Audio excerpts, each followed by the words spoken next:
Hello everyone, good morning. Welcome back to my channel. বলো তোমরা সবাই কেমন আছো? আশা করি তোমরা সবাই খুব ভালো আছো, সুস্থ আছো, আর আমরাও খুব ভালো আছি।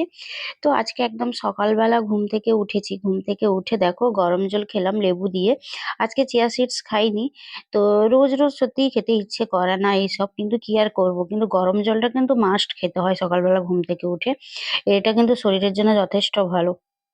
আর তারপরে দেখো আজকে না সেভাবে কিছু রান্না-বান্না নেই। ওই একটু ব্রেকফাস্ট বানাবো, দিলে বাবাই অফিস খেয়ে চলে যাবে আর আমিও ওটা খেয়েই স্কুলে যাবো। তো এই কারণে ভাবলাম রান্নাঘরটা অনেকদিন গোছগাছ করা হয়নি, একটু পরিষ্কার করে নিই। তো ওইসব কাজগুলো শুরু করছিলাম। তার মধ্যে এই দেখো এই কাপগুলো তোমাদের সঙ্গে শেয়ার করা হয়নি। এই কাপগুলো অ্যাকচুয়ালি ওই গান্ধী মেলা থেকেই এনেছিলাম। গান্ধী মেলা থেকে কি কিনেছিলাম সব তোমাদের সঙ্গে শেয়ার করেছি। কিন্তু এই কাপগুলো তো রান্নাঘরে রেখে দিয়েছিলাম, আর মনে হয়নি। তো এই কারণে আজকে সবকিছু গোছগাছ করার সময় চোখে পড়লো, তাই ভাবলাম তোমাদের সঙ্গে শেয়ার করে দিই। আচ্ছা, আমি এই দুটো করেই নিয়েছি। ২ রকমের কাপ দুটো করে নিয়েছি। আর কাপগুলো কেমন হয়েছে তোমরা অবশ্যই জানাবে। আমার তো বেশ পছন্দ হয়েছে। তো যাই হোক, এক করে সব জিনিসপত্রগুলো এখন গুছিয়ে নিলাম। অনেকটা সময় গেছিল অ্যাকচুয়ালি সামনে একটা স্পেশাল ডে আসছে। তো এই স্পেশাল ডেতে দেখি কি করি না করি, কিভাবে সেলিব্রেট করি। হ্যাঁ, কি আসছে সেটা তোমরা আস্তে আস্তে জানতে পারবে পরপর ব্লগগুলো দেখলে। তবে খুব যে বড় ধুমধাম করে কিছু হবে তেমনটা নয়। আম তো যতটা পারি যে চেষ্টা করব। তো একটু তো স্পেশাল ডেতে একটু সেলিব্রেট না করলে কি করে হয়? আর তারপরে দেখলে তোমাদের সঙ্গে আমার রান্নাঘরটা শেয়ার করলাম। রান্নাঘরে কত জিনিসপত্র, ২ টো মানুষ থাকি কিন্তু এত বাসন, এত জিনিসপত্র আমি মানে কিভাবে রাখবো গুছিয়ে বুঝতে পারি না। তো যাই হোক, তার মধ্যে আবার সময়ও তো পাই না সেভাবে যে একটু গোছগাছ করে রাখবো। তো যতটুকু টাইম পাই ওর মধ্যেই করতে হয়। তো তারপরে দেখো আমি একটু গরম জল করে নিয়েছিলাম, দিয়ে তারপরে এখন স্নান করে নিয়েছি। আর সকাল সকাল স্নান করে নিলে না সারাদিনটা বেশ ভালো যায়, বেশ ফ্রেশ লাগে। তো তারপরে একটু পুজো দিয়ে নেবো। আমি স্নান করলে তো হবে না, আমার গোপালকে ঘুম থেকেও তুলে তাকেও তো স্নান করাতে হবে।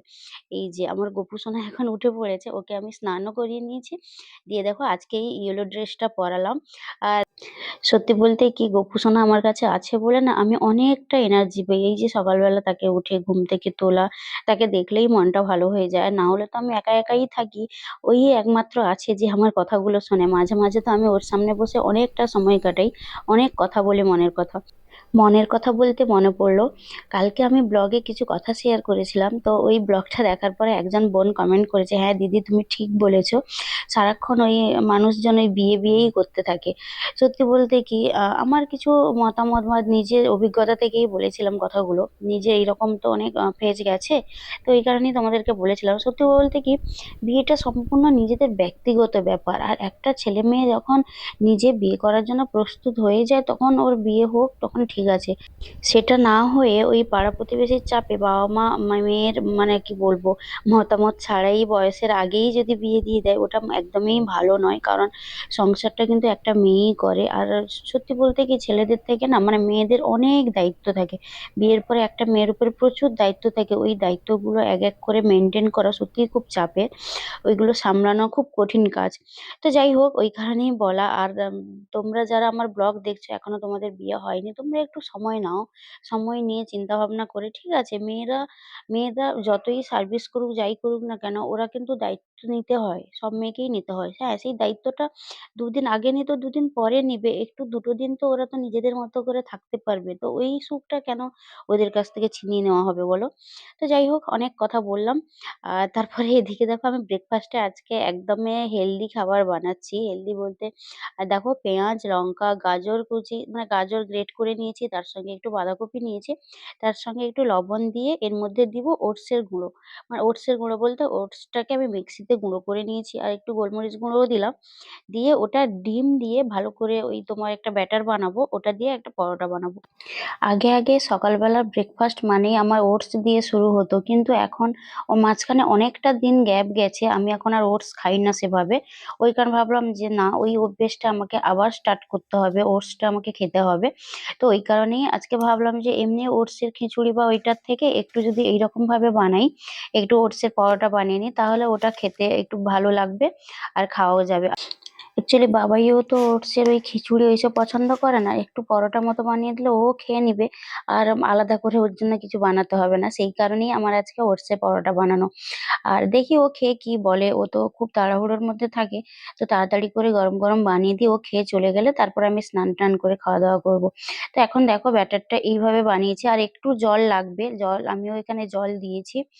তো জল দিয়ে এরকম সুন্দর একটা ব্যাটার বানিয়ে তারপর তাওয়া গরম করে তাতে আমি পুরো দিয়ে দিলাম। দিয়ে এখন এটাকে ঢাকা দিয়ে দিব।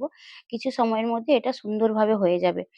আচ্ছা একটা কথা বলো তোমরা, আমি কয়েকদিন ধরে ভাবছি আমার যে YouTube চ্যানেলটা আছে, চ্যানেলের যে নামটা আছে ইনসাইড আউটসাইড এক্সপ্লোর, এই নামটা না অনেক বড়। আমার বাড়ির সবাই বলে যে, "তুই এমন একটা নাম কেন দিয়েছিস? এই নামটা তো আমরা উচ্চারণই করতে পারি না।" সত্যি তো যারা আমার ধরো দাদু ঠাকুমা বাড়ির যারা বয়স্করা আছে তারা কি আমার মানে এই নামটা তাদের সত্যি প্রবলেম হয়। কিন্তু কি করব বলো? আমার নামটা এত কমন নাম মৌমিতা। তো এই মৌমিতা নাম দিয়ে আমি কি চ্যানেলের নাম দিব আমি ১ম এর দিকে প্রচুর ভেবেছি, ভেবে কোন রকম নাম ডিসাইড করতে পারিনি। তো যাই হোক, তো তারপরে আমি ইনসাইড আউটসাইড এই নামটা দিয়েছিলাম। তো এই নামটা না এখন আমারও মনে হচ্ছে যে একটা ছোট্ট কোনো নাম দিলে হয়তো ভালো হতো। কিন্তু কি আর করব? নামটা তো দিয়ে নিয়েছি। তবে হ্যাঁ, চেঞ্জ করা যাবে। তোমরা একটু বলবে তো যদি আমার আমার নাম তো মৌমিতা।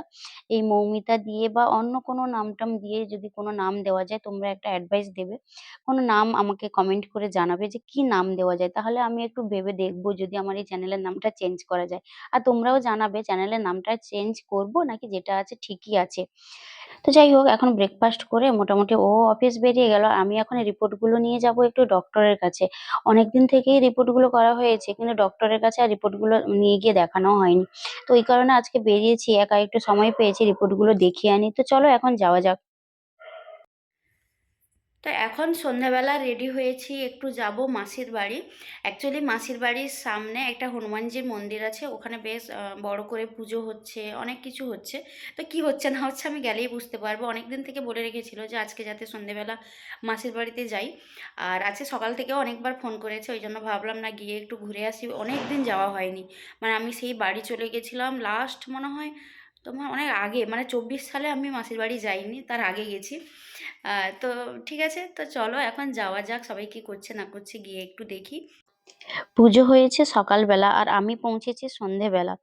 আর কি বলতো আমি না বুঝতে পারিনি যে সন্ধেবেলা কিছুই থাকবে না। অ্যাকচুয়ালি হনুমানজির পুজো তো সেই সকালবেলা হয়ে গেছে মঙ্গলবারে।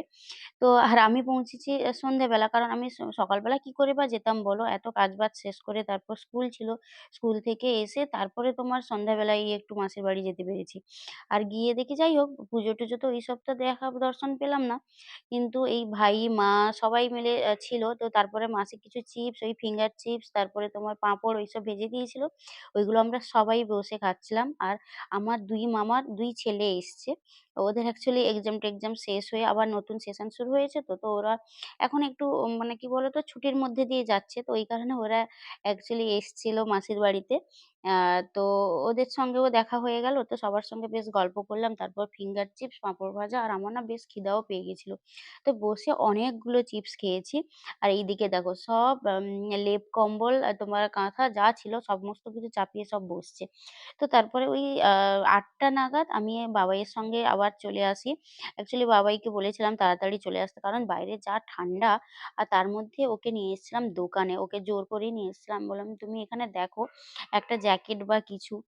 এই যে জোর ঠান্ডা পড়েছে এরপরে তো ঠান্ডা আর থাকবে না। এইসবই আমাকে বাবাই বোঝাচ্ছিল যে, "না এখন এসব নিবো না। এই বছর ছেড়ে দাও। পরের বার নিবো।" হ্যাঁ, ও নেয়নি। তবে দেখছিলাম অনেক কিছুই কিন্তু কিছুই নেওয়া হয়নি।